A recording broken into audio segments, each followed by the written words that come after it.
नमस्कार. नारीची जिथे पूजा होते तिथे देवतांचा वास असतो, अशी भारतीय संस्कृतीची श्रद्धा आहे. या अर्थाने काँग्रेस पक्ष हा असुरी शक्तींचा, राक्षसी शक्तींचा आगार बनत चाललाय, कारण रोज होणारा महिलांचा अपमान. काल काँग्रेसचे खासदार रणदीप सुरजेवाला यांनी अतिशय गलिच्छ अशी टिप्पणी महिलांबाबत त्या ठिकाणी केली आहे. समाजातल्या कुणाही व्यक्तीची मान शरमेनं खाली जावी इतकी घाणेरडी आणि गलिच्छ भाषा त्यांनी आपल्या भाषणामध्ये वापरली. या भाषणात त्यांनी खासदार आणि अभिनेत्री असलेल्या हेमा मालिनींवर सडकी मुक्ताफळं त्या ठिकाणी उधळली आहेत.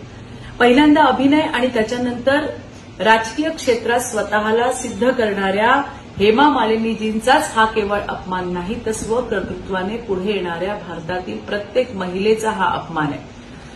सुरजेवाला म्हणतात की आपण आमदार खासदार कशासाठी निवडून देतो, आपला आवाज उठवतील ही मंडळी कुणी हेमा मालिनी नाहीत की ज्यांना केवळ चाटण्यासाठी आपण त्या ठिकाणी बनवलं जातं.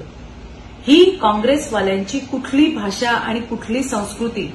परवाच काँग्रेसची एक महिला नेता हिने भारतीय जनता पार्टीच्या उमेदवार आणि अभिनेत्री कंगना राणावत यांच्यावरती अतिशय खालच्या पातळीची टीका केली. त्याआधी काँग्रेसचे सर्वोच्च नेता राहुल गांधी यांनी नारी शक्ती संपवण्याची भाषा केली.